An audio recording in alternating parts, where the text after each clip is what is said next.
بسم اللہ الرحمن الرحیم۔ بسم اللہ الرحمن الرحیم۔ بے پردہ نظر آئیں جو کل چند بیبیاں، اکبر زمین میں غیرت قومی سے گڑ گیا۔ پوچھا جو ان سے آپ کا پردہ وہ کیا ہوا، کہنے لگی کہ عقل پہ مردوں کی پڑ گیا۔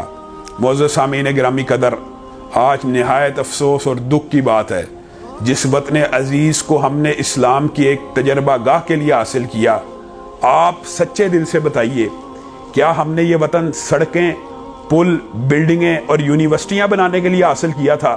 اگر یہی کام کرنا تھا تو ہمیں ہندوستان سے علیحدہ ہونے کی ضرورت کیا تھی؟ ہم نے ایک نظریے کی بنیاد پہ یہ وطن حاصل کیا، اور آج اس نظریے کا اسلام آباد کے چوکوں اور چراہوں پہ موبتی مافیا مذاق اڑا رہی ہے۔ دکھ اور افسوس کی بات یہ ہے کہ اسلام کی بیٹی یورپ میں حجاب کے لیے لڑ رہی ہے، اور پاکستان میں اسلام کی بیٹیاں بے حجابی کی جنگ لڑ رہی ہیں۔ عجیب و غریب سلوگن، عجیب و غریب پلے کارڈ، میرا جسم ہے میری مرضی، نعوذ باللہ۔ یہ جسم بھی اگر عطا کیا تو اللہ رب العزت نے عطا کی ہے۔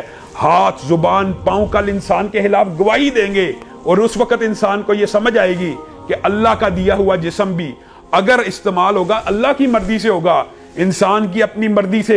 اگر انسان نے اپنی ہی مرضی سے اپنے ہی جسم کو استعمال کرنا ہے تو پھر اسلام کا، پھر وحی کا، پھر قرآن کا اور اللہ رب العزت کے احکامات کا مطلب ہی کیا ہے؟ اگر اللہ رب العزت کے احکامات کا مومن پابندی نہیں ہے اور جانوروں کی زندگی گزارنا چاہتا ہے، دکھ کی بات یہ ہے ان کے سلوگنز کے اندر عجیب و غریب باتیں ہیں۔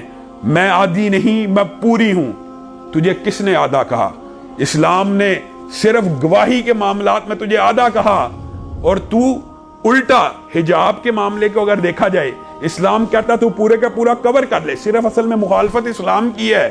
اسلام کہتا ہے اپنے جسم کو مکمل کور کرو، وہاں پہ تم کہتی ہو نہیں آدھا کور کرنا ہے، اور جہاں پہ اسلام کہتا ہے تمہاری آدھی گواہی ہے وہاں تم شور کرتی ہو کہ پوری گواہی ہے۔ اسلام نے عورت کو ماں کا مقام دیا، بہن بیٹی کا مقام دیا، بیوی کا مقام دیا۔ ہر معاملے میں عورت کی گواہی آدھی نہیں ہے۔ عورت اگر ماں کے روپ میں ہو تو مرد باپ اس کا مقابلہ نہیں کر سکتا۔ نبی کریم صلی اللہ علیہ وسلم سے صحیح حدیث ہے، موضوع یہ بہت زیادہ طویل ہے۔ ماں 3 دفعہ ماں کہا اور پھر باپ کا کہا، اور یہاں پہ انسان کو یہ بات سوچنی چاہیے کہ اسلام کے اندر اللہ رب العزت نے عورت کو لباس کہا، مرد کو بھی چاہے لباس کا ہے، لیکن عورت کی یہ عزت اور یہ توقیر اور یہ احترام اسلامی کا شیب ہے۔ اللہ رب العزت کلام امین میں کہتا ہے، بعض لوگ آج موبتی مافیا کہتے ہیں جی اسلام سے پہلے عورت کا، یہ جو مولویوں نے تصور کھڑا کیا ہوا کہ اسلام سے پہلے عورتوں کی عزت نہیں تھی، اسلام نے عزت دی۔ اللہ کہہ رہا ہے کلام حمید میں، جب ان کو کسی عورت کی بشارت دی جاتی، ذل وجہہ مسودن، ان کا چہرہ کالا ہو جاتا اور وہ غیظ و غضب میں آ جاتے، اور بیٹیوں کو زندہ درگور کرنے والے۔ قرآن پاک میں اس واقعے کا ذکر موجود ہے، بِأَيِّ ذَنبٍ قُتِلَتْ، اور جب پوچھا جائے گا مجھے کس جرم کے تحت قتل کیا گیا، یہ کہتے ہیں یہ جی مولویوں نے باتیں بنائی ہوئی ہیں، ان کو اللہ کے کلام کا بھی یقین نہیں۔ یہ آج معاشرہ کس بے راہ روی کی طرف چل رہا ہے؟ اسلام کے اندر وَقَرْنَ فِي بُيُوتِكُنَّ کا حکم ہے۔ اللہ رب العزت نے عورت کو گھر کے اندر جائے قرار پکڑنے کا حکم دیا ہے۔ اسلام وہ مذہب ہے کہ جس میں عورت اگر خوشبو لگا کے باہر نکل آئے تو اس کو نعوذ باللہ برا کہا گیا ہے۔ اگر مسجد جا رہی ہے، بازار جانے والی عورت خوشبو لگائے تو نعوذ باللہ نبی کریم صلی اللہ علیہ وسلم اس کو کیا وعید دے رہے ہیں، اور جو مسجد کی طرف جا رہی ہے پھر بھی خوشبو لگائی ہوئی ہے تو اس کے بارے میں یہ ہے کہ جائے گھر اور غسل جنابت کرے اگر غیر محرم کے ناک سے اس کی خوشبو ٹکرا رہی ہے۔